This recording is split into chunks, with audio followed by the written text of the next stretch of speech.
L'agroécologie, donc pour moi, sur la ferme, c'est à la fois un équilibre entre le sol, les animaux et les hommes, et l'environnement, la société qui nous entoure. Donc le sol équilibré, peut-être avec une grande diversité de plantes, donc de voir comment on peut augmenter la diversité des plantes présentes et équilibrées pour l'alimentation des animaux.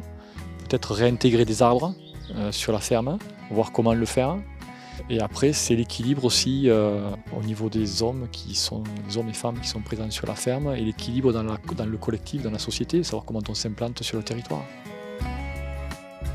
Pierre et Isabelle, mes associés, sont en agriculture biologique depuis qu'ils sont quasiment installés. C'est vraiment un choix éthique volontaire. Et aussi toute la démarche sur la vente de nos produits, de vendre tout en direct et de gérer notre production comme on l'entend et aussi d'être plus proche des consommateurs. C'était vraiment important pour nous.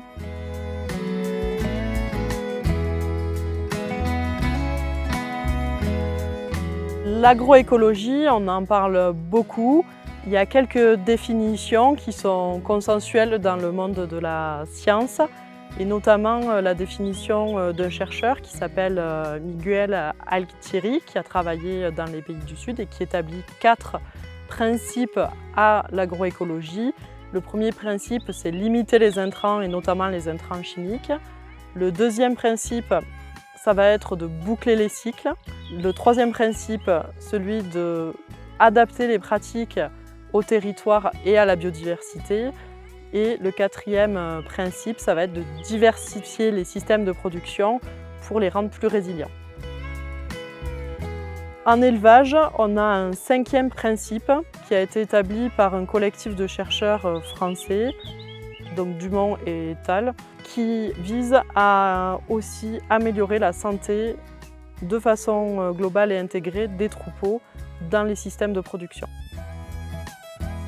Donc la santé globale, l'objectif c'est de préserver la santé des humains, la santé de l'environnement et la santé des animaux. Et l'objectif de l'agroécologie, c'est de préserver l'environnement, de valoriser les ressources locales, etc. Et donc le lien entre les deux, c'est d'avoir une démarche qui est globale et qui vise à préserver la santé de tous.